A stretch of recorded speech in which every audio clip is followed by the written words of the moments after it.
네, 오늘 12월 첫 주 예배에 나오신 우리 성도님들을 환영합니다. 또 축복합니다. 우리가 교회에서 모이지 못하고 이렇게 온라인으로 예배를 드리지만 하나님께서 우리 각자의 자리에 함께 하셔서 우리 예배를 받으시고 또 축복하실 줄로 믿습니다. 주께서 함께 하시고 또 우리가 마음을 다해서 예배드리는 그런 귀한 예배가 되기를 소원합니다. 우리 같이 한번 묵도하심으로 오늘 예배 시작하도록 하겠습니다. 묵도하시겠습니다.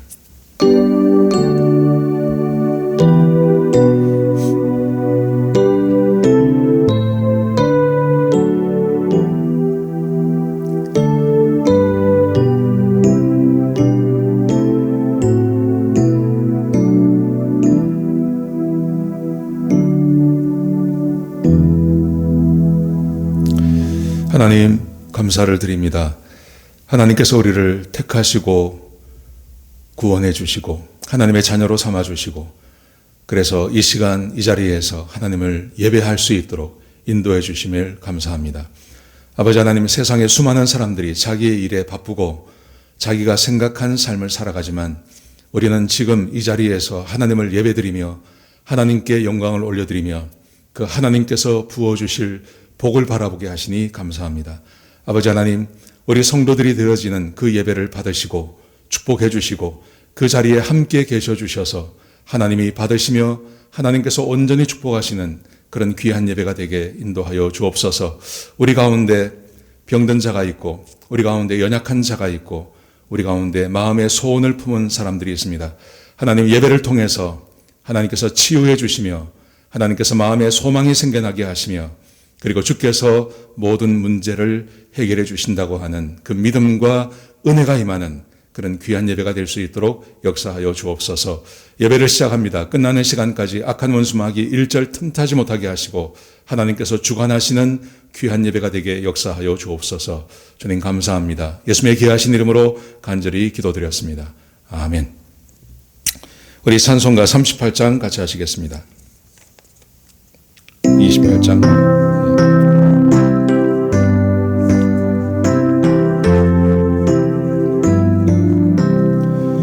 복의 근원 강림하사 찬송하소서.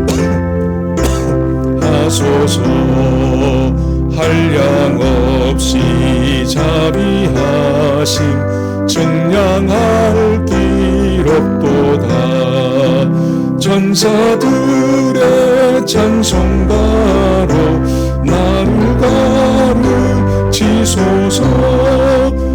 구속하신 그 사랑을 항상 찬송합니다. 주의 크신 도움받아 이때까지 왔으니 이와 같이 전국에도 이르기를 바라네. 하나님의 품을 떠나 죄에 빠진 우리를 예수 구원하시려고 보혈 흘려 주셨네. 주의 귀한 은혜 받고 일생 빚진 자 되네. 주의 은혜 사슬 대사 나를 주께 매소서. 우리 마음은 연약하여 범죄하기 쉬우니 하나님이 받으시고 천국인을 치소서.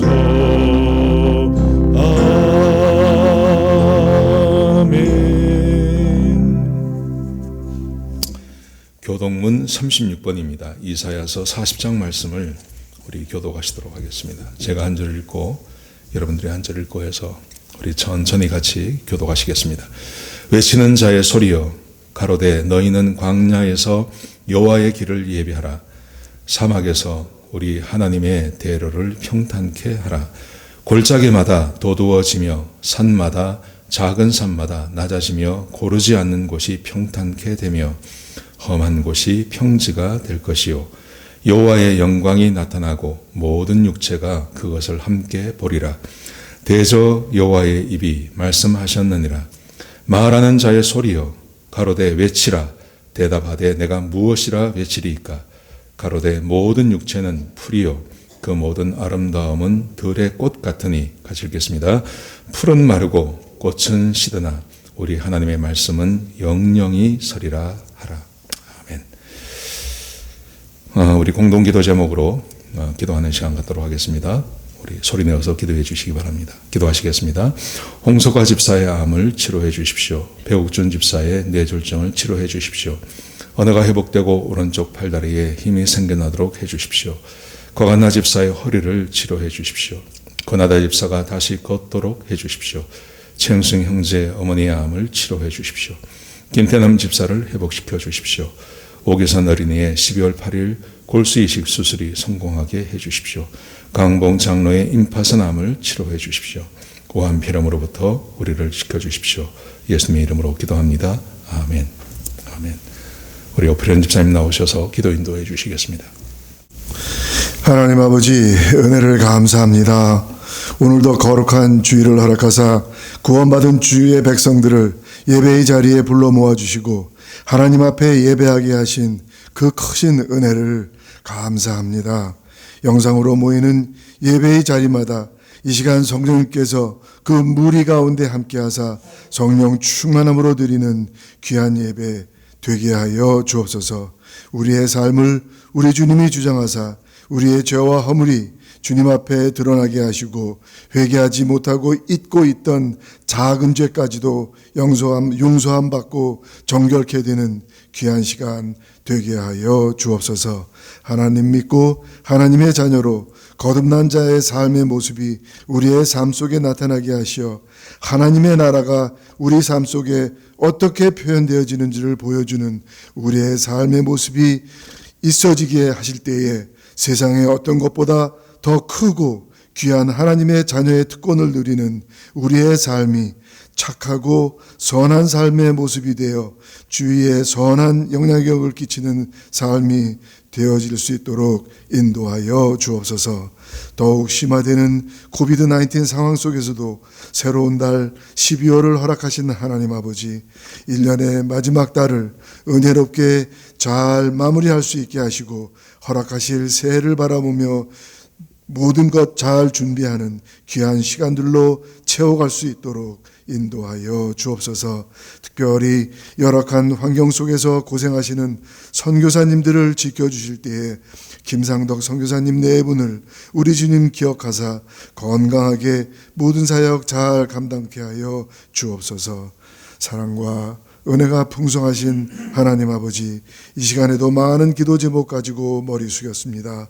많은 환우들의 기도를 들어주실 때에 특별히 암병으로 고생하시며 마음에 근심하는 심령 위에 함께하사 두려움 없게 하시고 하나님이 고쳐주시는 역사를 경험하게 하시며 특별히 12월 8일 수술을 앞두고 있는 규선이가 이번 수술을 통해 깨끗이 나올 수 있도록 인도하여 주옵소서.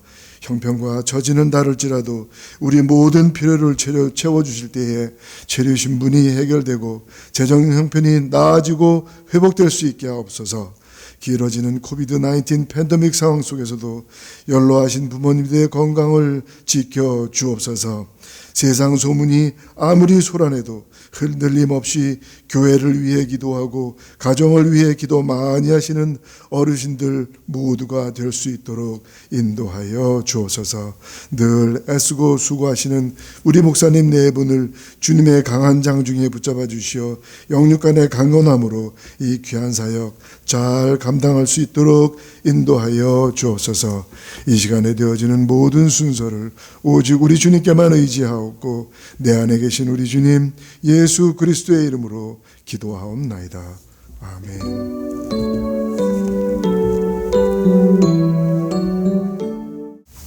교회 소식 말씀드리겠습니다. 주일 예배, 수요 예배, 새벽 예배 많이 나와주셔서 감사합니다. 아마 12월까지도 온라인으로 예배를 드려야 될 것 같습니다. 이은하는 집사님 말씀으로는 아마도 올 12월 달에는 그 의료진들이 백신을 다 맞고요. 1월 달이 되면 이제 노인들에게 이제 백신을 맞게 되고, 그래서 아마도 전 인구의 한 50% 정도만 맞게 되면 그 백신을 맞으면, 그러면 아마 우리 사회가 다 오픈될 거다. 그래서 한 1, 2월쯤에 되면 그렇게 되지 않을까 생각되어집니다. 또 캘리포니아 쪽에 많이 발생을 하고 있고, 그래서 지금 뭐 가게까지 다 이렇게 클로즈하는 그런 상황입니다. 그래서 정부 시책을 좀 따라서 아마도 한 1, 2월까지는 계속 예배를 온라인으로 드려야 되지 않을까, 그런 마음이 있습니다. 온라인 헌금 많이 해주셔서 감사합니다. 힘들고 어려우실 텐데 마음을 다해서 또 정성을 다해서 헌금해 주셔서 감사를 드립니다. 헌금자 명단이 나와 있습니다. 11월 22일부터 28일까지인데 확인해 보시고 혹시 착오가 있으시면 교회로 연락 주시기 바랍니다.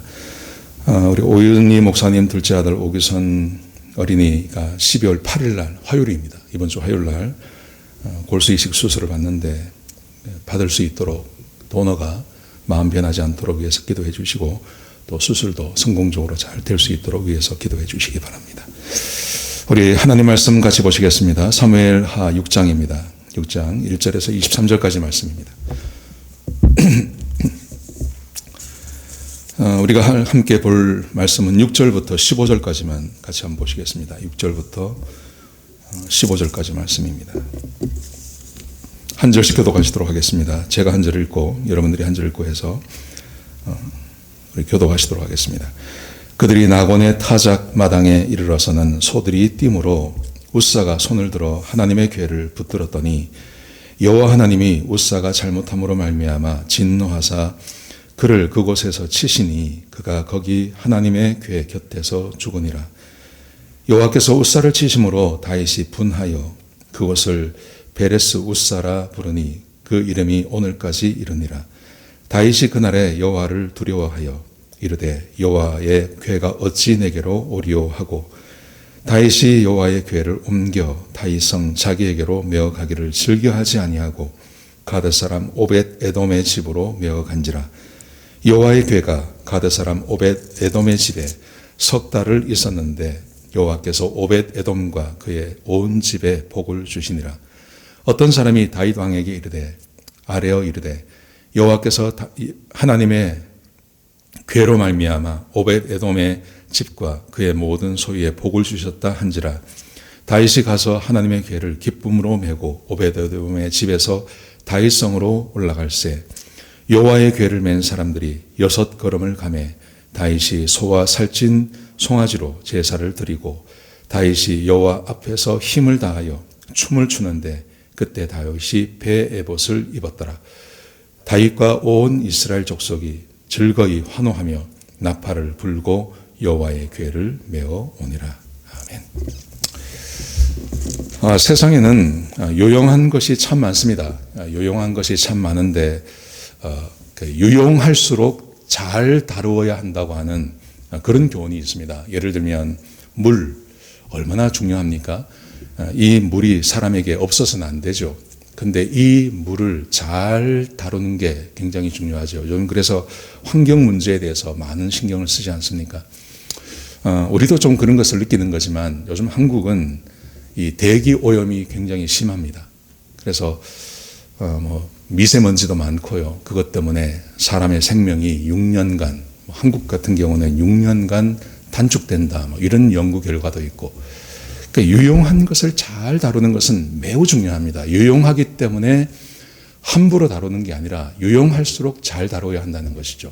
최근에 이런 사건이 있었습니다. 베이루트에서 폭발 사고가 있었는데 그 폭발한 것이 다른 게 아니라 농업용 비료더라고요. 비료를 6년 동안 방치해 놓았는데 이 비료가 질산 암모늄이라는 건데요. 이게 농업에 쓰면 이게 비료가 되는 겁니다. 근데 그것을 잘 다루지 않아서 이게 폭발하지 않았습니까? 어마어마한 폭발이 일어나서 4천 명 이상의 사상자가 났다. 그렇게 보고를 보았습니다. 여러분, 세상에 소중하고 중요하고 너무나 유용한 것인데 이것을 함부로 다루어서 피해를 보고 하는 경우가 굉장히 많다는 것입니다. 오늘 저는 법궤에 대해서 함께 나누려고 합니다. 여러분, 이 법궤는 굉장히 소중한 겁니다. 근데 함께 읽어보셔서 아시겠지만 이 법궤를 다루는 법을 모르고 함부로 다뤘다가 사람이 죽는 일이 벌어졌던 거죠. 여러분, 우리 배경을 한번 같이 한번 보시겠습니다.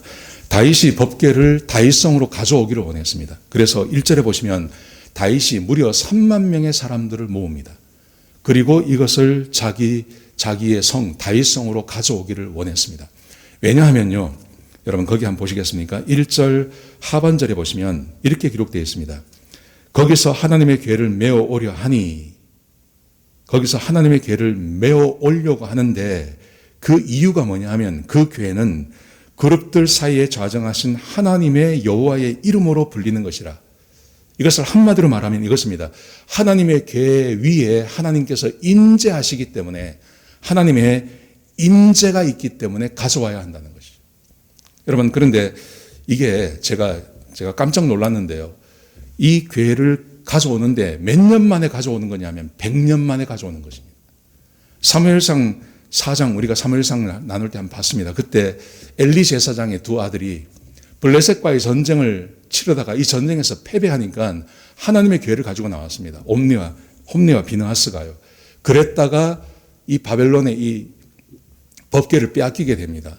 그때부터 지금까지 이게 다윗이 나와서 이 법궤를 가지고 올 때까지 시간이 얼마나 걸렸다는가. 저는 얼마 안 걸린 줄 알았습니다. 근데 100년이더라고요. 이게 무슨 말이냐 하면 100년 동안 하나님의 성막이 있는데 성막 안에 지성소에 법궤가 없었다는 말입니다. 거기에 아무도 신경을 쓰지 않은 겁니다. 거기에 법궤가 있는지 없는지도 모르고 법궤를 가져와야 한다는 생각도 없었다는 것이죠. 그런데 그 법궤가 어떤 것이냐 하면 이 다윗이 법궤를 가지고 오려고 하는 이유는 그 법궤 위에 하나님의 임재, 법궤에 하나님께서 임재하시지 않습니까? 다윗은 이것을 알고 있었다는 것입니다. 성막에 하나님께서 임재하시는데 성막 아무 곳에나 임재하는 게 아니라 법궤 위에, 지성소 안에 있는 법궤 위에 속죄소에 하나님께서 임재하셨습니다. 레위기를 읽어보면 거기에 모세가 회막으로 들어갑니다. 하나님과 대화하고 싶을 때, 하나님께 뭔가를 묻고 답을 얻고 싶을 때 회막으로 들어가는데요. 회막에 어디까지 들어가냐면 지성소 안에 들어갑니다. 그래서 거기서 하나님께 질문을 하면 하나님의 음성이 들려오는데 하나님의 음성이 어디서 들려오냐 하면 법궤 위에 속죄소 두 그룹 사이에 천사의 날개가 있는데 그 사이에서 음성이 들려왔다고 기록되어져 있습니다. 너무나 소중한 것이죠. 하나님의 임재하심과 하나님의 음성과 하나님께서 함께 하신다고 하는 그 증거, 그 법궤를 100년 만에 가지고 오게 되는 것입니다. 여러분, 또한 법궤는요, 하나님께서 함께 동행하신다는 증거입니다. 여러분 아마 기억하실 것입니다. 이스라엘 백성들이 가나안에 들어가기 위해서 요단강을 건너갈 때 그때 요단강이 범람하지 않습니까? 근데 법궤를 맨 제사장들의 발이 그 요단강에 닿자마자 그 물이 끊어지지 않습니까? 법궤가 먼저 가는 것입니다. 여리고성을 무너뜨릴 때도 마찬가지였습니다. 여리고성을 무너뜨릴 때도 법궤를 맨 제사장들이 가장 먼저 갔습니다. 매일 한 바퀴씩 돌지 않습니까? 무너뜨린 것도 법궤가 가장 먼저 갔던 것입니다. 민수기를 읽어보면 법궤가 하나님과 법궤가 함께 한다는 것은 하나님께서 함께 하시는 것이었습니다. 그래서 백성이 갈 때 이 법궤가 제일 먼저 갑니다. 이 요단강이나 여리고성 할 때만 한 게 아니라요. 40년 동안 이스라엘 백성들이 광야를 다닐 때도 법궤가 제일 먼저 가서 법궤가 이스라엘 백성들을 인도하여 갔던 것입니다. 성경에 이런 기록이 있습니다. 민수기 10장 33절에 보시면 그들이 여호와의 산에서 떠나 3일 길을 갈 때에 3일을 가야 됩니다. 근데 이렇게 기록되어 있습니다. 여호와의 언약궤가 그 3일 길에 앞서가며 그들의 쉴 곳을 찾았고 백성들 제일 앞에 가서 백성들이 3일 길을 갈 때 3일 동안 제일 먼저 가서 백성들이 어디서 쉬어야 할지를 이 법궤가 찾아내었다고 그렇게 성경은 기록하고 있는 것입니다. 여러분, 그렇기 때문에 말입니다. 모세는 법궤를 이렇게 사용을 했습니다. 민수기 10장 35절에 보시면 궤가 떠날 때에는 백성들이 이동할 때 궤가 제일 먼저 가지 않습니까? 그럴 때 궤가 떠날 때는 모세가 말하되 여호와여 일어나사 주의 대적들을 흩으시고 주를 미워하는 자가 주 앞에서 도망하게 하소서. 법궤가 앞에 나감으로 원수들을 쫓아내고 그리고 이스라엘 백성들을 해하려고 하는 사람들을 흩어달라고 그렇게 소리를 질렀다는 것이죠. 그리고 멈출 때는요. 그 다음 절에 16절에 보시면 이렇게 기록되어 있습니다. 궤가 쉴 때에는, 그러니까 멈췄다는 말입니다. 백성들이 움직이는 것이 멈춰질 때는 말하되 여호와여 이스라엘 종족들에게로 돌아오소서 하였더라. 하나님, 이제 우리 법궤가 섰습니다. 하나님께서 약속하신 하나님의 임재가 있는 이 법궤로 하나님 돌아와 주십시오. 이곳에 계셔서 우리와 함께 계셔 주십시오. 법궤는 이런 역할을 했다는 것이죠. 하나님의 임재와 그리고 백성들과 함께 동행하시는 하나님을 상징해 보여주는 것, 그게 법궤였다는 것입니다. 그뿐만이 아닙니다. 법궤는 하나님의 속성을 우리에게 보여주고 있습니다. 법궤를 보시면 그 법궤 안에 중요한 내용물들이 있죠. 거기에 모세가 하나님께 받았던 두 십계명 두 돌판이 있고요. 그 다음에 만나 항아리가 있습니다. 만나를 담은 항아리가 있고 그리고 아론의 쌍난 지팡이가 있습니다. 여러분, 이것은 뭘 상징하는 것일까요? 이것은 하나님의 성품을 드러내는 것입니다. 하나님은 신실하시고 하나님은 전능하시고 하나님은 백성을 사랑하신다고 하는 하나님의 속성을 그대로 드러내는 것입니다. 두 돌판을 생각해 보십시오. 두 돌판이라는 것은 하나님과 이스라엘 백성들 간에 맺은 언약을 말하는 것입니다. 너희가 내 말을 지키면 내가 너희를 축복하고 사랑해 주겠다고 말씀하셨습니다. 만나라는 것은 하나님께서 40년 동안 200만이 넘는 사람들을 먹여 살린 하나님의 사랑과 능력을 드러내는 것입니다. 아론의 쌍난 지팡이라는 것은 하나님은 죽은 지팡이에도 싹을 낼 수 있는 기적과 능력을 행하실 수 있는 하나님의 전능하심을 드러내 보여주는 것입니다. 여러분, 그러므로 말입니다. 이 이스라엘 백성들과 특별히 이 법궤를 알고 있었던 이 다윗에게 있어서 법궤라는 것은 한마디로 어떤 것이냐 하면 하나님의 임재와 하나님의 동행하심과 하나님의 약속과 하나님의 전능하심과 하나님의 사랑하심이 다 포함되어져 있는 겁니다. 이걸 한마디로 말하면 다윗은 하나님의 복을 받기를 원했던 것입니다. 그래서 다윗이 이 법궤를 가지고 들어올 때 한 번 막히지 않습니까?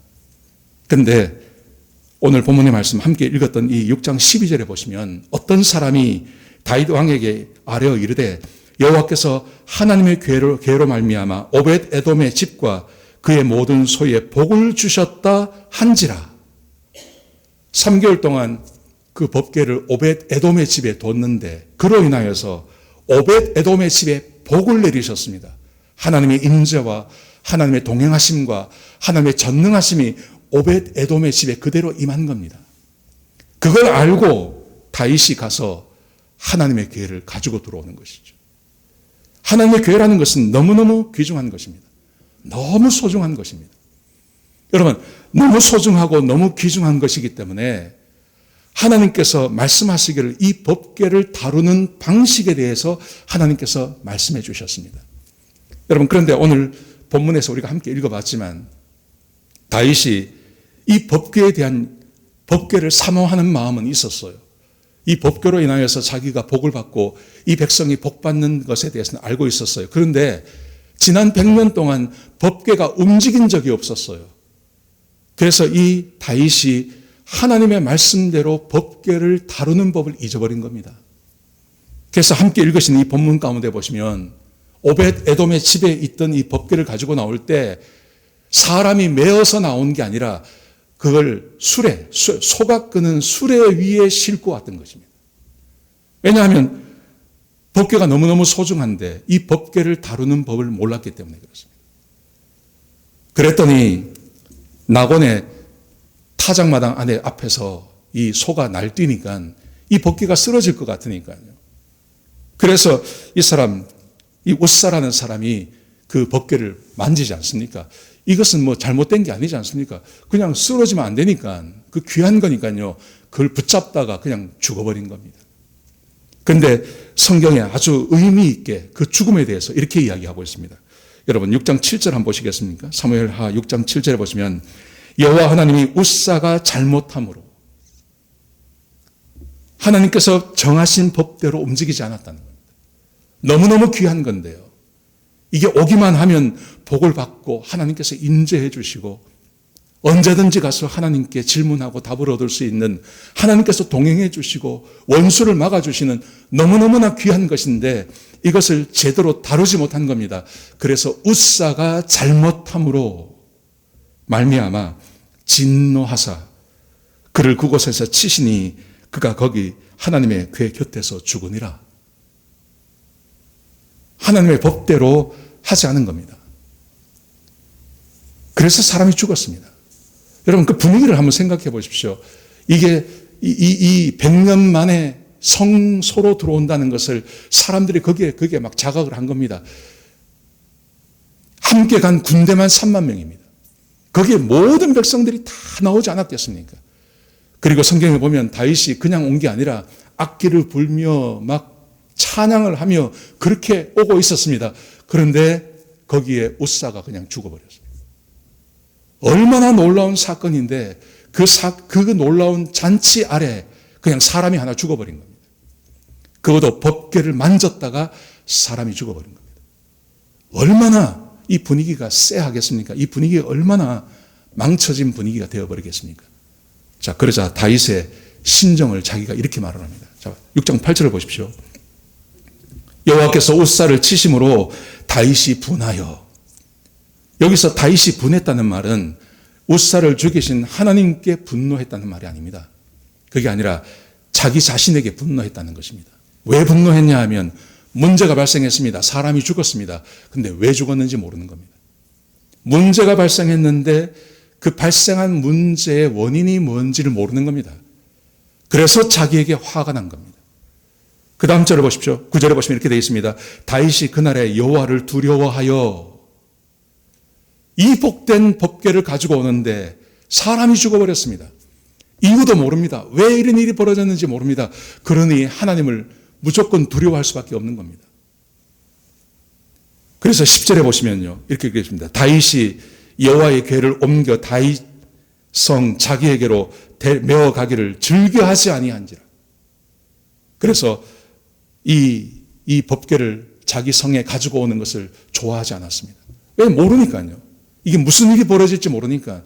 지금까지 하나님께서 모세와 함께 하셨던 그 전통과 은혜라면 이런 일이 벌어지면 안 됩니다. 사람이 죽으면 안 되는데 왜 이런 일이 벌어졌는지 전혀 알지 못하니까. 그래서 그는 법궤를 가지고 오는 것을 즐겨하지 않고 이 법궤를 오벳 에돔의 집에 그냥 맡겨버렸습니다. 여러분 문제가 발생하고 분명히 너무너무 귀한 것인데요. 이 귀한 것을 함부로 다뤘다가 이게 복이 아닌, 예상했던 복이 아니라 오히려 화가 임한 것이죠. 아까 말씀드린 대로 그 베이루트에서 그 사람들에게 이롭게 할 수 있는 그 비료를 함부로 다뤘다가 거기서 폭발이 나서 많은 사람들이 죽지 않습니까? 그런 것처럼 너무너무 귀한 것인데 이 귀한 것을 함부로 다뤘다가 지금 이 다윗이 이 고난을 당하게 되는 것입니다. 여러분 우리에게도 이런 일이 벌어질 수 있습니다. 성경에 보면 수없이 많은 약속들이 있습니다. 하나님은 살아계시고 하나님께서는 다윗과 함께 하셨던 그 하나님께서 지금도 우리와 함께 하신다고 말씀하셨고요. 성경에 얼마나 많은 약속들이 있는지 모릅니다. 여러분 그런데 우리의 삶에 그 은혜와 그 약속과 그 모든 것들이 함께 임하느냐 하는 것이죠. 대부분 그렇지 않습니다. 그 원인이 뭐라고 생각하십니까? 그 원인은 지금 다윗이 당하는 것과 똑같은 것입니다. 너무 귀한 것이기 때문에, 하나님과 연관된 것이기 때문에 하나님께서 말씀하셨고 하나님의 법대로 움직여 나가야 되는데 우리가 그렇게 하지 않는 겁니다. 그냥 유용하다는 것만 압니다. 그래서 함부로 다루었다가 하나님의 복이 아닌 오히려 어렵고 힘든 경우에 처한 경우가 참 많다는 것이죠. 여러분, 그런데 참으로 놀라운 것은, 참으로 감사한 것은 다윗이 이 하나님의 법궤를 어떻게 옮기는지에 대한 것을 답을 찾아냈다는 거예요. 그 답이 어디 있었냐면 성경 안에 있었습니다. 하나님의 말씀을 통해서 이 법궤를 어떻게 옮겨야 하는지를 알았습니다. 그래서 오늘 본문의 말씀에 보시면 6장 13절에 보시면 이렇게 기록합니다. 여호와의 궤를 맨 사람들이 6걸음을 가매. 소에 의해서 소 달구지에 싣고 오던 것이 아니라 이것을 하나님의 사람들이 궤를 메고 왔다는 거죠. 그런데 똑같은 사건을 다루고 있는 역대상 15장에 보면 다윗이 이렇게 말을 합니다. 15장 2절 보시면 똑같은 사건을 다루고 있습니다. 거기 이렇게 기록되어 있습니다. 다윗이 이르되 레위 사람 외에는 하나님의 궤를 맬 수 없나니. 다윗 사람이 메어야 한다. 소 달구지에 싣고 오는 게 아니라 사람이 메어야 하는데 그것도 레위 사람들이 메어야 한다는 것을 알게 된 겁니다. 모르는 것을 알게 된 것입니다. 그리고 이렇게 말합니다. 이는 여호와께서 그들을 택하사 여호와의 궤를 메고 영원히 그를 섬기게 하셨음이니라. 하나님께서 말씀하신 것을 알게 된 겁니다. 15장 15절에 보시면요. 역대상 15장 15절에 보시면 또 이렇게 말합니다. 모세가 여호와의 말씀을 따라 명령한 대로 하나님께서 말씀하신 것을 알았습니다. 모세가 여호와의 말씀을 따라 명령한 대로 레위 자손이 채에 하나님의 궤를 깨어 어깨에 매니라. 하나님께서 말씀하신 대로 성경에 기록되어져 있는 대로 이것을 발견하고 다윗이 그 말씀대로 법궤를 옮기도록 그렇게 명령하고 조치하고 했다는 것입니다. 오늘 본문의 말씀에 보시면 아까 함께 읽으신 13절에 보시면 이렇게 기록되어 있습니다. 여호와의 궤를 맨 사람들이 6걸음을 가매 다윗이 소와 살찐 송아지로 제사를 드리고 이렇게 되어 있잖아요. 이걸 얼뜻 읽어보면 이런 말씀 같습니다. 6걸음을 갈 때마다 소와 살찐 송아지로 제사를 드렸다고 되어 있는 것 같습니다. 6걸음을 가서 제사 드리고 6걸음 가서 제사 드리고 이런 것 같습니다. 그런데 그렇지 않습니다. 역대상 15장에 보면 이 제사가 한 번 드려졌다는 것이 기록되어 있습니다. 그래서 소와 순양 7마리씩을 14마리를 드렸다고 기록되어 있습니다. 그럼 이게 무슨 말이냐는 거죠. 이 의미는 어떤 의미냐 하면 하나님의 말씀대로 순종하면서 하나님의 말씀대로 되어졌을 때 어떤 결과가 있는지를 다윗이 시험해 봤다는 말입니다. 레위 사람들이 하나님의 말씀대로 레위 사람들이 메고 6걸음을 가본 겁니다. 그리고 사람이 죽는지 안 죽는지를 시험해 본 겁니다.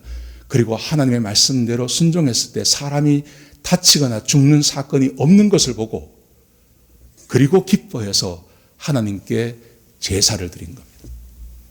그리고 성경에 보면 14절부터 보시면요. 이렇게 기록되어 있습니다. 다윗이 여호와 앞에서 힘을 다하여 춤을 추는데 이제 그렇게 안전하게 다윗성까지 옮겨갈 수 있다는 것을 확인을 하고 제사를 드린 다음에 그 다음에 너무너무 기뻐서 그 귀한 것이요.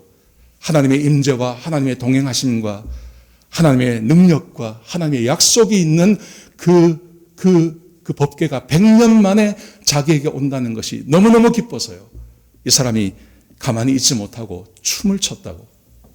근데 다윗만 춤을 추는 게 아니라 온 백성들이 다 함께 춤을 추고 했다고 성경에 기록되어져 있는 거죠. 여러분, 이 법궤가 다윗성회로 돌아와서 이 성막이 있는 곳에 지성소에 들어가는 것이 왜 중요한지 아십니까? 이게 6장인데요. 7장에 보면 다윗이 하나님을 위해서 성전을 짓기로 마음먹어요. 그런데 성경에 보면 이렇게 기록되어 있습니다. 다윗이 어느 날 자기가 궁중에 머물다가 성전을 본 거예요. 근데 그 성막을 본 겁니다. 그 성막에 누가 있습니까? 그 성막에 법궤가 있어요.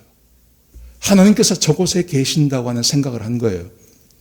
자기는 지금 히람, 두로왕 히람이 지어준 궁중에 머물고 있는데 백향목으로 지은 집에 자기는 머물고 있는데 하나님이 임재하시고 하나님이 함께 하시는 법궤가 있는 저 성막을 보니까 이게 텐트란 말입니다. 그래서 다윗이 하나님의 성전을 지어드리기로 마음먹은 거예요. 제가 다음 주에 설교하겠지만 하나님께서 그것을 얼마나 기뻐하시는지 모릅니다. 사람이 자발적으로 하나님을 귀히 여기는 것, 이걸 하나님께서 얼마나 기뻐하시는지 몰라요. 하나님께서 스스로 말하기를 지금까지 단 한 번도 사람이 자발적으로 하나님을 위해 본 적이 단 한 번도 없다는 거죠. 그런데 지금 다윗이 그 고백을 하고 있는 겁니다. 그래서 하나님께서 다윗을 축복하시기로 결정하시고 그에게 얼마나 많은 축복의 약속을 해주시는지 모릅니다. 그런데 이 많은 축복을 받게 되는 그 근본적인 원인, 그것은 성막에 하나님의 인재를 약속하는 그 법궤가 들어갔을 때 그렇게 했다는 것이죠. 여러분, 법궤는 굉장히 중요한 것입니다. 법궤는 얼마나 소중한 건지 모릅니다. 여러분, 그런데 우리가 한 가지 생각해 봐야 되죠. 우리가 생각해 봐야 할 것은 현재 법궤는 어디 있냐 하는 거예요. 현재는 법궤가 없습니다. 법궤는 솔로몬이, 다윗이 그렇게 했지만 다윗은 성전을 짓지 못하죠. 그리고 솔로몬이 성전을 짓습니다. 그리고 솔로몬 성전에 이 법궤가 안치되어져 있었습니다. 그러다가 586년에 바벨론의 왕 느부갓네살이 성전을 파괴할 때 그때 법궤도 함께 사라져 버렸습니다. 그 이후로 법궤가 어디 있는지 모릅니다. 법궤는 아마도 사라져 버린 것 같습니다. 법궤는 사라져 버렸습니다. 그런데 참으로 놀라운 것은 법궤가 사라질 것에 대해서 하나님께서 말씀하시면서, 예레미야를 통해서 말씀하시면서 다시는 법궤를 만들지 말라고 말씀하세요. 예레미야 3장 16절 제가 읽어드리겠습니다. 자, 보십시오. 여호와의 말씀이니라. 너희가 이 땅에서 번성하여 많아질 때에는, 이스라엘 백성들이 바벨론으로 잡혀갔다가 다시 돌아오는 것을 말하는 것입니다. 때에는 사람들이 여호와의 언약궤를 다시는 말하지 아니할 것이요, 사라질 것을 말씀하십니다. 생각하지 아니할 것이요, 기억하지 아니할 것이요, 찾지 아니할 것이요, 다시는 만들지 아니할 것이며, 하나님께서 예레미야 3장에 예레미야를 통해서 법궤가 사라질 것과 그리고 다시는 법궤를 만들지 말 것을 하나님께서 말씀하십니다. 참 이상하지요? 이 귀한 법궤, 법궤가 없으면 성막이 별로 의미가 없습니다. 법궤가 없으면 성전이 별 의미가 없습니다.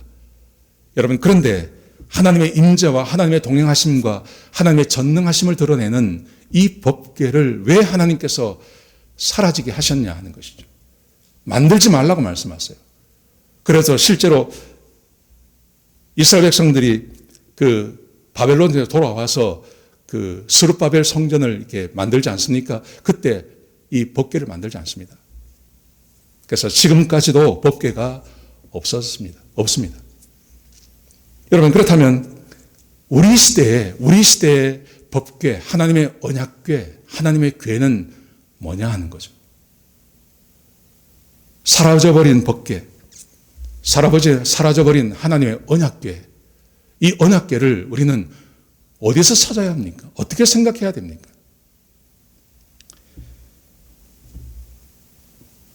성막과 성전과 법궤 지금 다 없습니다. 성막도 없고요, 법궤도 없고요, 성전도 없습니다.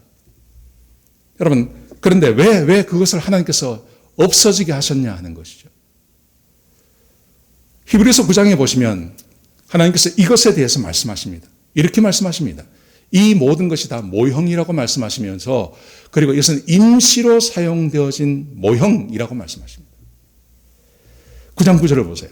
히브리서 9장 9절에 보시면 이렇게 기록되어 있습니다. 이 장막은 현재까지의 비유, 모형이라고 말씀하세요.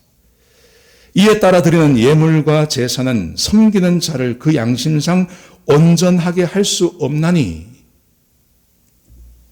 장막과 그 안에 있는 모든 것들, 법궤까지 쳐서요, 그것들은 사람을 온전하게 할 수 없습니다. 하나님을 만나도 온전하게 만나는 게 아닙니다. 이렇게 말씀하세요.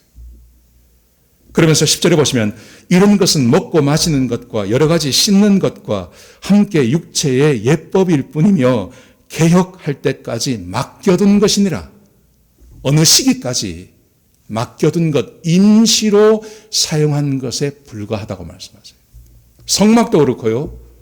그리고 법궤도 그렇고요. 성전도 마찬가지입니다. 눈에 보이는 모든 것들, 그 귀한 것들이 하나님께서 말씀하시길 이것은 임시로 사용하는 것에 불과하고 그 임시로 사용하는 때가 끝났기 때문에 하나님께서 치우셨다고 말씀하세요. 히브리서 9장 23절에 보시면 이렇게 말씀하십니다. 그러므로 하늘에 있는 것들의 모형이라 그러죠. 하늘에 있는 것들의 모형이라고 말씀하십니다. 이 모형은 이런 것들로서 정결하게 할 필요가 있었으니 하늘에 있는 그것들은 이런 것들보다 더 좋은 제물로 할지니라. 하늘에 있는 것들의 제 모형에 불과하다. 이 땅에 있던 것들이요. 그러면서 그 다음 말씀해 보시면 그 모형의 그 실제가 되는 그 실제가 뭔지를 설명해 줍니다. 하늘에 있다 그랬잖아요. 그러면 하늘에 있는 그 실제가 뭡니까? 성전과 성막과 그리고 지성소와 그리고 법궤의 그 실제가 뭐냐 하는 거죠. 그 실제를 이렇게 설명합니다. 9장 11절을 보십시오. 히브리서 그리스도께서는 장래 좋은 일의 대제사장으로 오사. 예수님을 이렇게 설명합니다. 예수님은 대제사장이십니다. 그리고요, 손으로 짓지 아니한 것, 곧 그 창조에 속하지 아니한 그 크고 온전한 장막으로 말미암아, 여기서 말하는 장막이 성막을 말하는 것입니다. 예수 그리스도가 대제사장도 되시면서 예수 그리스도께서 온전한 성막도 된다고 말씀하세요. 그러면서 이렇게 말씀하세요. 15절에 보시면 염소와 송아지에 피로 하지 아니하고 오직 자기 피로 예수 그리스도께서 제사장도 되시고 성막도 되시면서 또한 제사의 제물도 되신다고 말씀하십니다. 오직 자기의 피로 영원한 속죄를 단번에 이루사 단번에 성소에 들어가셨느니라. 예수님께서 제사장도 되시고 성막도 되시고 제물도 되시고 그렇게 하셔서 그 성소 안에 성소 지성소 안으로 예수님께서 들어가셨다고 말씀하십니다. 이 땅에 있는 눈에 보이는 성막, 눈에 보이는 그 모든 것들의 실제가 뭐냐? 그 실제가 바로 예수 그리스도라고 말씀하십니다. 13절을 보시겠습니까? 9장 13절에 보시면 이렇게 설명합니다. 염소와 황소의 피와 및 암송아지의 죄를 부정한 사람에게 뿌려 그 육체를 정결하게 하여 거룩하게 하거든. 이게 성막 앞에서 드려진 제사의 모습 아닙니까? 피를 뿌리고 그리고 송아지의 피를 뿌리고 죄를 뿌려서 사람을 깨끗하게 하는 것. 그래서 하나님 앞으로 들어가거나 아니면 하나님의 죄의 용서를 받는 것을 말하는 것이죠. 그런데 이렇게 말합니다. 14절에 보시면 하물며 영원하신 성령으로 말미암아 흠없는 자기를 하나님께 드린 그리스도의 피가 어찌 너희 양심을 죽은 행실에서 깨끗하게 하고 살아계신 하나님을 섬기게 하지 못하겠느냐. 예수 그리스도를 통하여서 그 예수 그리스도를 믿는 사람들을 깨끗하게 하는, 그래서 하나님 앞으로 나가서 하나님을 만날 수 있도록 해주시는 그 은혜를 하나님께서 주셨다는 것입니다. 예수 그리스도께서 실제라고 말씀하십니다. 여러분, 예수 그리스도께서 이 땅에 오셔서 그분이 대제사장이 되시고 성막도 되시고 제물도 되시고 그래서 제사를 완전한 한 번의 제사를 통하여서 하나님을 섬길 수 있도록 해주었다는 말, 이 말씀을 히브리서 10장에 가면 이렇게 설명을 더 구체적으로 하고 있습니다. 한번 보십시오. 10장 10절에 보시면요. 이 뜻을 따라 예수 그리스도의 몸을 단번에 들이심으로 말미암아 우리가 거룩함을 얻었노라. 예수 그리스도의 그 제물 대심, 그 제물 대심으로 인하여서 저와 여러분이 예수를 믿는 모든 사람들이 거룩하게 되었습니다. 거룩하게. 그런데 이 거룩하게 되었다는 말을 이렇게 설명합니다. 17절에 보시면 또 그의 죄와 그의 불법을 내가 다시 기억하지 아니하리라. 거룩하게 된 성도들의 죄를 하나님께서 다시 기억하지 않으세요. 그래서요 18절에 보시면 이것들을 사하셨은즉 다시 죄를 위하여 제사 드릴 것이 없느니라. 다시는 우리의 죄 용서를 위해서, 우리의 구원을 위해서 제사 드릴 필요가 없어요. 그래서 성막도 성전도 필요 없는 거예요. 지성소도 필요 없는 거예요. 자, 지성소와 법궤가 왜 필요 없는지를 이렇게 설명합니다. 19절 보십시오. 그러므로 형제들아 우리가 예수의 피를 힘입어 성소에 들어갈 담력을 얻었나니 그 길은 우리를 위하여 휘장 가운데로 열어놓으신 새로운 살 길이요 휘장은 곧 그의 육체니라. 구약의 사람들은 성막을 만들어 놓고 그 죄를 한 번 용서 안 받지 않습니까? 그리고 대제사장이 1년에 한 번 온 백성들을 대신해서 그 성막 안으로 들어가고 지성소 안으로 들어가서 하나님을 한 번 뵙는 것입니다. 그런데 예수님께서 우리의 죄를 위해서 한 번 십자가에 못 박혀 죽으심으로 다시는 반복할 필요가 없는 그런 죄 사함을 우리가 받은 거예요. 그리고 우리는 지성소로 들어가서 하나님을 만나는 게 아니라 오늘 보십시오. 성소에 하나님이 계신 그곳에 들어가서 하나님을 1:1로 만날 수 있는, 하나님을 우리가 전체가 함께 만날 수 있는 그 길이 저와 여러분에게 열려졌다는 것입니다. 여기 보시면 이렇게 되어 있습니다. 성소에 들어갈 담력을 얻었나니, 여기서 말하는 담력을 얻었다는 말은 그런 신분이 되어졌다는 것입니다. 대제사장만 1년에 한 번 들어가서 하나님을 만나는 게 아니라 예수 그리스도로 인하여서 누구든지 구원받은 하나님 백성들은 하나님을 1:1로 만날 수 있는, 그래서 성소도 필요 없고 지성소도 필요 없는 하나님께서 임재하시는 그곳에 언제든지 가서 만날 수 있는 그 은혜를 받았기 때문에 하나님께서 성소도 제하시고 성전도 제하시고 심지어 하나님의 임재의 상징인 그 법궤도 치우셨다고, 이 땅에서 없어지게 하셨다고 그렇게 말씀하고 계신 것입니다. 여러분, 구원의 능력이 얼마나 큰지 모릅니다. 저와 여러분은 지금 하나님을 만나기 위해서 어디 찾아갈 필요가 없다는 거죠. 우리가 있는 그곳에 하나님께서 언제든지 계시며 그 하나님을 만날 수 있는 그런 신분이 저와 여러분에게 주어졌다고 그렇게 말씀하고 계시는 것입니다. 여기서 한 가지 더 알아야 할 것이 있습니다. 그러면 하나님은 지금 어디 계십니까? 하나님이 계신 그 성소로 우리가 들어갈 수 있다 그랬잖아요. 우리는 성소로 들어갈 수 있고 그곳에서 하나님을 만날 수 있다고 그렇게 말씀하셨습니다. 근데 그 성소가 어디입니까? 하나님께서 임재하시고 하나님께서 계신 그곳이 어디입니까? 물론 하늘에 계시죠. 그리고 하나님은 모든 곳에 다 계십니다. 하나님은 편재하십니다. 어디든지 계십니다. 그런데 하나님께서 구약시대에도 전 세계 어디든지 하나님은 다 계셨습니다. 그런데 하나님께서 성소의 지성소 위에 하나님의 자리를, 보좌를 만드셔서 그곳에 있겠다고 약속하셨어요. 그게 법궤 위 아닙니까? 성소 안에 법궤 위, 속죄소에 하나님께서 임재하시기로 약속하셨습니다. 여러분, 그렇다면 예수 그리스도께서 오신 다음에 지금 이곳에 하나님은 어디 계십니까? 눈에 보이는 성전도 없고 성막도 없는 지금 이 세상 가운데 하나님은 어디 계시냐 하는 거죠. 하나님은 두 군데 계십니다. 두 군데. 성경에 보면 하나님은 두 군데에 계시겠다고 하나님께서 새로운 약속을 우리에게 하셨습니다. 그 두 군데가 어디일까요? 자, 보십시오. 고린도전서 3장 16절에 보시면 이렇게 말씀하십니다. 너희는 너희가 하나님의 성전인 것과 하나님의 성령이 너희 안에 계시는 것을 알지 못하느냐? 우리가 너무나 잘 아는 말씀입니다. 너희는 너희가 하나님의 성전인 것과, 눈에 보이는 성전 다 사라졌습니다. 성막도 다 사라졌습니다. 지성소도 없어졌습니다. 그런데 하나님께서 말씀하시기를 지금 이 시대에는 하나님의 성전이 나라는 거예요.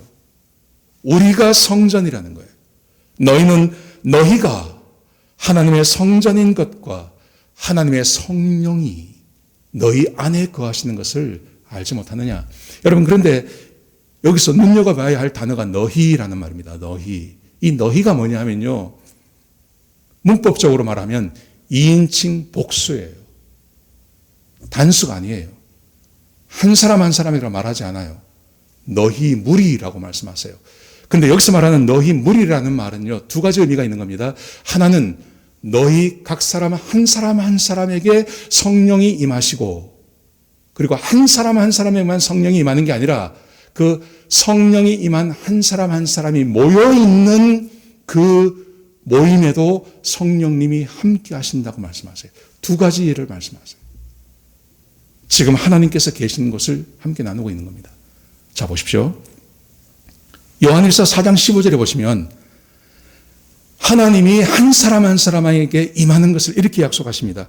요한일서 4장 15절 보시면요, 누구든지 예수를 하나님의 아들이라 시인하면, 누구든지 예수가 그리스도의 아들이라고 시인하기만 하면, 예수 믿으면 이 말이죠. 하나님이 그의 안에 거하시고 그도 하나님 안에 거하느니라. 단수입니다. 하나님이 그 사람 안에 거하십니다. 여러분, 그래서 너희는 너희가 하나님이 거하시는 성전인 것을 알지 못하느냐라는 말을 할 때 그 성전의 개념은요, 예수 믿은 한 사람 한 사람 안에 성령님이 거하십니다. 예수를 그리스도로 고백하고 예수님을 개인의 구주로 영접한 한 사람 한 사람 안에 성령이 거하십니다. 지성소가 여기 있습니다.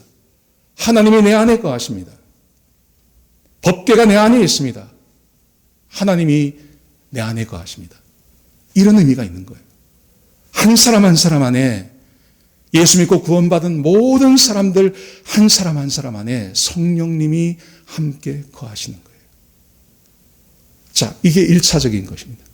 두 번째 성령님이 너희 안에 거하신다는 말의 의미는, 그것은 성도 한 사람 한 사람이 모여있는 그 모임 위에, 그 교회 위에 성령님이 거하신다는 말입니다.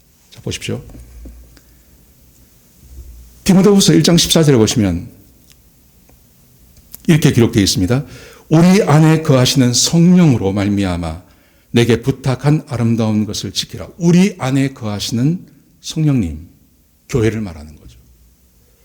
에베소서 2장 21절은 이것을 이렇게 말합니다.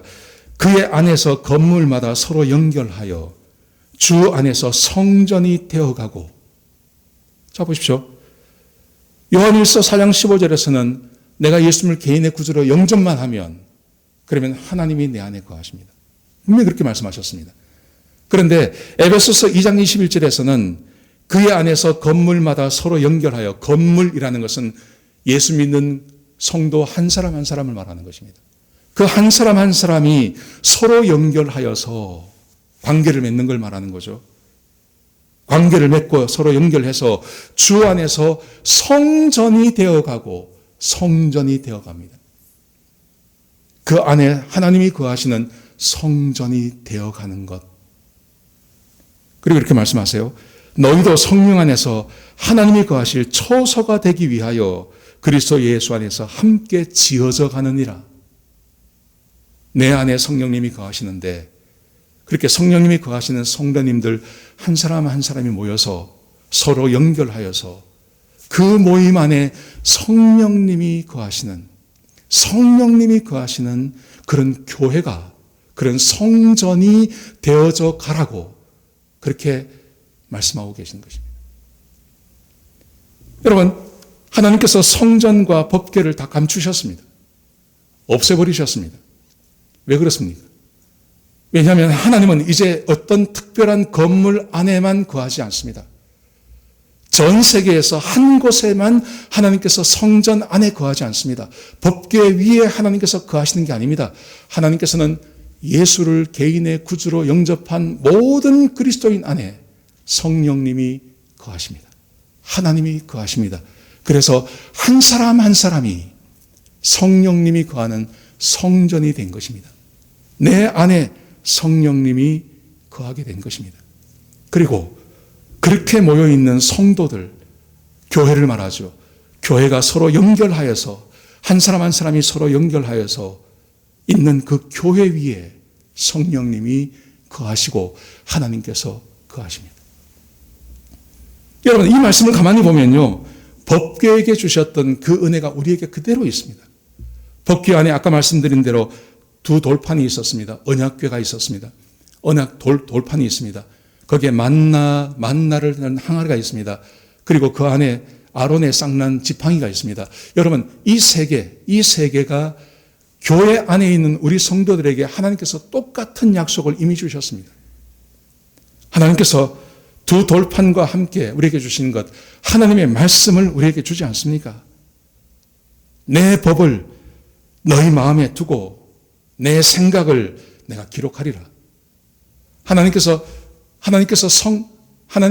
돌판에 쓴 이 돌판에 기록한 것을 하나님께서 폐하시고 그 다음에 약속하신 것이 성령이 임하는 그 성령 임하는 한 사람 한 사람에게 하나님께서 약속하시기를 내가 내 법을 그들의 마음에 기록한다고요. 법궤 안에 있었던 그 두 돌판의 돌판의 그 약속이 이제는 우리 성도들의 마음 안에 하나님께서 마음에 하나님의 법을 기록하신다고 그렇게 말씀하지 않습니까? 하나님께서 법궤 안에 두셨던 그 약속을 우리 마음 가운데 하나님께서 두고 계시는 것입니다. 그뿐만이 아니죠. 만나를 담은 항아리가 있지 않았습니까? 근데 이 만나는 하나님께서 약속하신 것입니다. 하나님의 능력을 드러내는 것, 사랑을 드러내는 것입니다. 그런데 하나님께서 우리에게 뭐라고 약속하십니까? 이렇게 말씀하십니다. 무엇을 먹을까? 무엇을 입을까?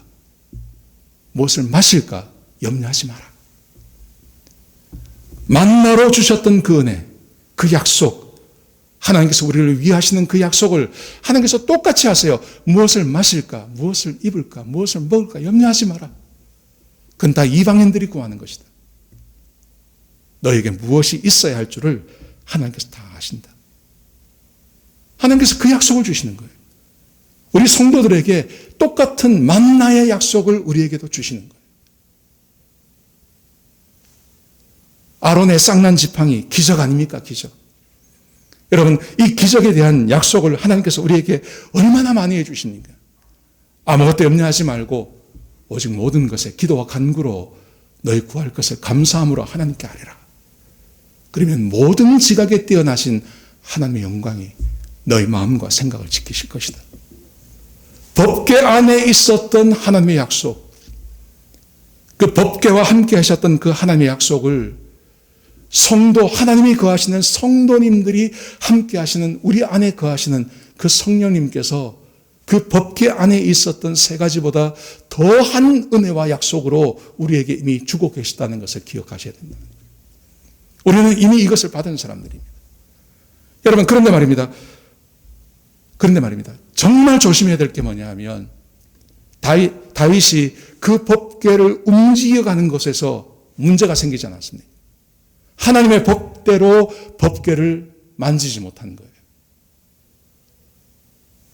우리 안에 하나님께서 거하시고 성령님이 거하시고 내 안에 계신 그 성령님과 하나님과 내가 무시로 만날 수 있고요.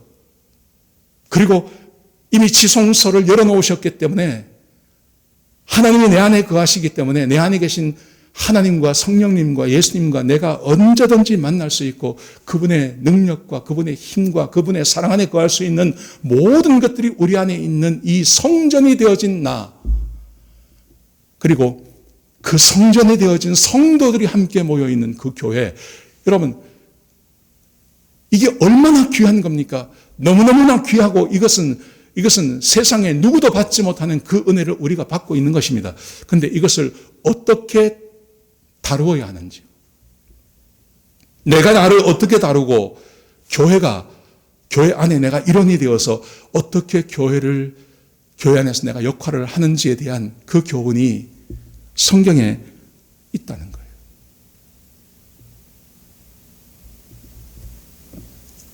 히브리서 10장에 9장과 10장을 거치면서 히브리서 기자가 성전이 사라지고 법궤가 사라지고 성막도 사라지고 예수 그리스도로 인하여 우리 안에 성령이 거하시는 그래서 우리는 언제든지 성소 안으로 들어가서 하나님을 만날 수 있는 그 은혜를 받았다고 공포하면서 그 은혜를 받은 사람들이 어떻게 살아야 될지를 이렇게 설명하고 있는 겁니다. 히브리서 10장 21절에 보시면 이렇게 말씀하십니다. 또 하나님의 집 다스리는 큰 제사장이 계심에, 하나님의 집을 다스리는 제사장. 하나님의 집이 뭡니까? 이거 아닙니까? 우리 아닙니까? 우리. 나의 전 인격체를 말하는 거 아닙니까? 하나님의 집을 다스리는 큰 제사장이 계심에, 우리가 마음의 뿌림을 받아 악한 양심으로부터 벗어나고 몸은 맑은 물로 씻음을 받았으니, 예수 그리스도로 인하여서 우리의 마음이 깨끗함을 받고 우리의 몸도 깨끗함을 받았으니, 그러므로 이렇게 말합니다. 참 마음과 온전한 믿음으로 하나님께 나아가자. 다윗이 하나님께 나가서 그 법궤를 옮길 때 하나님의 법대로 움직여야 하듯이 우리의 집을 다스리는 하나님께서 우리에게 말씀하시기를 참 마음과 온전한 믿음으로, 참 마음과 온전한 믿음으로, 이것을 설명하려고 하면 너무 기니까요. 아마 참 마음과 온전한 믿음이라는 것은 늘 성경 가운데 기록되어져 있는 것을 말하는 것입니다. 사람이 선하고 착하게 살고 하나님 사랑하고 이웃 사랑하는 것을 말하는 거죠. 참 마음과 온전한 믿음으로 그 하나님께 나아가야 합니다. 내 안에 계신 하나님 앞에 나가야 하는 것입니다. 그 하나님을 만날 수 있는 것입니다.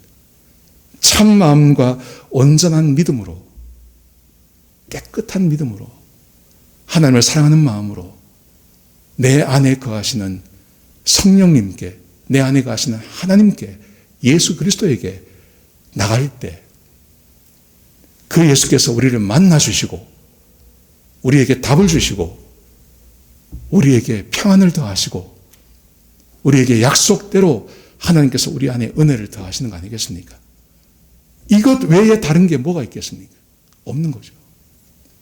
이것은 개인적인 것을 말합니다. 그 다음 절에 보시면요, 23절에 보시면 성령님이 거하시는 것이 두 곳이라고 하지 않았습니까? 개인에게 임하고 교회에 임한다고요. 그래서 이렇게 말합니다. 23절 보십시오. 또 약속하시는 이는 미쁘시니 우리가 믿는 도리의 소망을 움직이지 말고 굳게 잡고 서로 돌아보아 사랑과 선행을 격려하며 모이기를 피하는 어떤 사람들의 습관과 같이 하지 말고 오직 권하여 그날이 가까운 볼수록 더욱 그리하자. 하나님이 거하시는 성령님, 하나님이 거하시는 성전의 교회의 의미, 그 교회가 있었을 때, 교회로 모였을 때 성도들이 해야 할 것, 믿음의 도리, 소망을 움직이지 말고 굳게 잡은 사람들이 해야 할 것, 서로 돌아보아 사랑과 선행을 격려하는 거예요. 더 사랑하도록 해주는 거예요. 더 선한 일을 하도록 도와주는 거예요. 부부가 더 사랑하며 살도록 도와주는 일요. 그리고 세상에서 선행을 하며 살도록 도와주는 일을 교회가 해야 된다는 거예요. 이걸 위해서는 모이기를 피하는 어떤 사람들의 습관과 같이 하지 말고,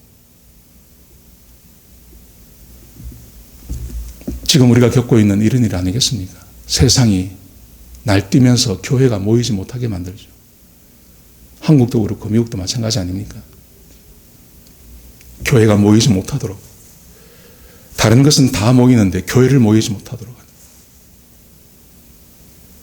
아이다호 어젠가 제가 아이다호에 있었던 한 사건을 보니까 아이다호에서 한 교회에서 이렇게 실외로 모이더라고요. 실외로.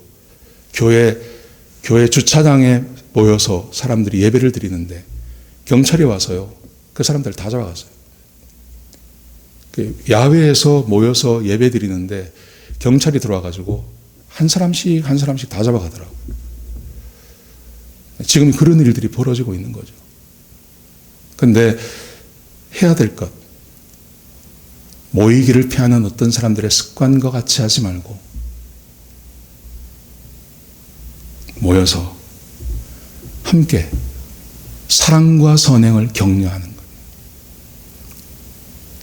사랑과 선행, 더 사랑하게, 더 선한 일을 하도록 도와주고 격려해주고 기도해주고 사랑해주는 것. 그걸 하는 것이, 그게 하나님을 소유한 하나님의 법궤가 우리 안에 들어와 있고 하나님의 지성소가 우리 가운데 있고 그 모든 것을 대표하는 하나님이 우리 안에 거하시고 우리 무리 가운데 거하시는 하나님을 대우하는 법이다. 그렇게 말씀하고 계신 것입니다. 저는 확신합니다. 우리가 이렇게만 한다면요, 놀라운 일이 벌어질 것입니다. 법궤와 성막이 함께 했던 그 다윗, 하나님께서 다윗을 얼마나 축복하십니까? 법궤와 성막이 함께 했던 그 모세, 그리고 여호수아, 이스라엘 백성들을 하나님께서 얼마나 축복해 주셨습니까? 저는 이런 복들이 우리에게 임한다고 생각합니다. 여러분, 그런데 이 법대로 하지 않고 내가 내 안에 성령이 거하심에도 불구하고, 제가 성경이 읽지 않게 24절 이하에 보시면, 히브리서 10장 24절 이하에 보시면요, 이런 은혜를 받았음에도 불구하고 죄짓고 범죄하고 자기 마음대로 살아가는 사람들에 대해서 얼마나 신랄하게 하나님께서 경고하시는지 모릅니다. 그게 24절, 10장 26절부터 쫙 기록되어 있습니다. 제가 그것은 함께 나누지 않습니다. 한번 읽어보십시오.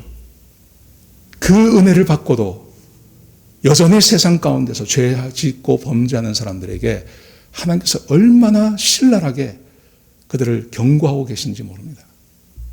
마치 웃사가 죽은 것처럼요. 여러분, 그러므로 우리는 하나님의 법을 따라 행해야 될 줄로 믿습니다. 개인 한 사람 한 사람은 참 마음과 온전한 믿음으로 내 안에 계신 성령님과 함께 동행하는 삶이 필요합니다. 그리고 우리가 교회로 모였을 때는요, 교회로 모일 때는 사랑과 선행을 격려하며 그렇게 믿음 생활하는 것, 그게 우리에게 요구되어지는 것이죠. 이런 삶을 꿈꾸시고 계획하시는 저와 여러분 되시길 주의 이름으로 축복합니다.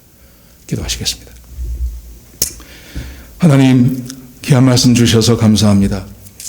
아버지 하나님, 우리가 감당할 수 없는 은혜를 우리가 받았습니다. 하나님이 내 안에 거하시고 하나님이 우리 사이에 함께 하신다고 하는 그 은혜를 우리가 받았습니다. 하나님, 우리가 가지고 있는 이 은혜를 잘 사용하게 하여 주옵소서. 내 안에 성전이 있고 우리 가운데 성전이 있다는 것을 알게 하시고 전능하시며 임재하시며 동행하시며 우리를 사랑하시는 그 하나님의 은혜를 다 누릴 수 있는 그런 복된 주의 백성들이 되게 역사하여 주옵소서. 하나님의 말씀을 따라 사는, 순종하는 주의 백성들이 되게 하여 주옵소서. 주님 감사합니다. 예수님의 귀하신 이름으로 간절히 기도드렸습니다. 아멘. 우리 찬송 같이 한장하시겠습니다. 98장입니다. 준비하신 대로 하나님 앞에 헌금하시겠습니다.